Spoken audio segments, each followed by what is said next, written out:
উত্তর চব্বিশ পরগনার বসিরহাট মহকুমার হিঙ্গলগঞ্জ ব্লকের দুলদুলি গ্রাম পঞ্চায়েতের পুরাতন সাহেবখালীতে নদীর পাড়ে সাধারণ মানুষের বিক্ষোভ দেখায় এবং ব্লক প্রশাসনকে জানিয়েও এখনো পর্যন্ত কোনো সুরাহা মেলেনি। এমনই এলাকার মূলত দাবি।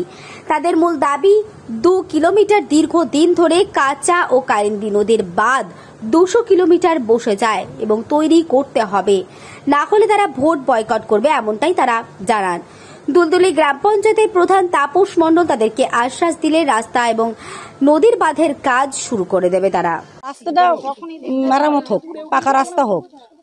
অসুখ বিসুখ হলে একটা রুগীদের বাড়ির থেকে নিয়ে যাবো, সেটার কোনো উপায় নেই, খুব কষ্ট হয় আমাদের নিয়ে যেতে।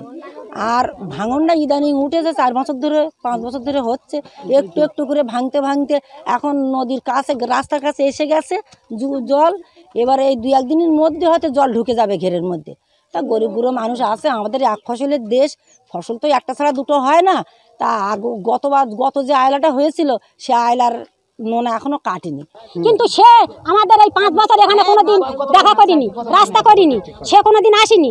তারপরে ছিল সুমতিতে সমরেশ মণ্ডল ছিল 5 বছর, আমাদের কোনো রাস্তা তৈরি করিনি। তারপরে এবারে হচ্ছে গিয়ে মহাবীর ছিল, মহাবীর কালকে আমাদের ভাঙনে আসার কথা ছিল, সে মহাবীর আসেনি কেন? আর মহাবীরটা কোথায়? আমি মিডিয়া পাঠিয়ে দেবো, হ্যাঁ মিডিয়া পাঠিয়ে দেবো। তা সেই ভাঙনটা আমাদের এই 1 সপ্তাহ হলে যদি জল ঢোকে, আজ 18 বছর জল নিয়ে ভোগ করছি, আগে আয়লা হয়েছে তাই এখন গাছগাছালি হয়নি, এখন ধান চালা হয় না। এবছর 2টো ধান হয়েছে, যাতে জল না ঢোকে 1 সপ্তাহের ভিতরে আমাদের কাজটা যেন কমপ্লিট হয়, সে সঙ্গে আমাদের রাস্তাটা যেন একটু কমপ্লিট হয়। এই দীর্ঘদিন ধরে আমরা দাবি জানাচ্ছি, মেম্বার, প্রধান, এমএলএ, সভাপতি, যে আমাদের এখানে পঞ্চায়েত সমিতির মেম্বার তিনি এখানে আসেন, কথা দিয়ে গেছে ভোটের আগে, কিন্তু যে বললো আমার নামে কুকুর মারবে এখানে রাস্তা না হলে। আমাদের হচ্ছে পঞ্চায়েত সমিতির মেম্বার হচ্ছে মহাবীর হচ্ছে Barman.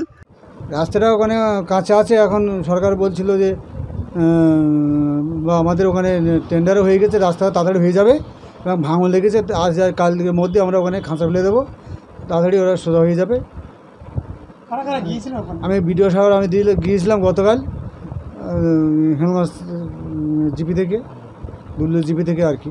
Bureau report, news 24x7 TV, মুহূর্তের খবর হাতের মুঠোয়।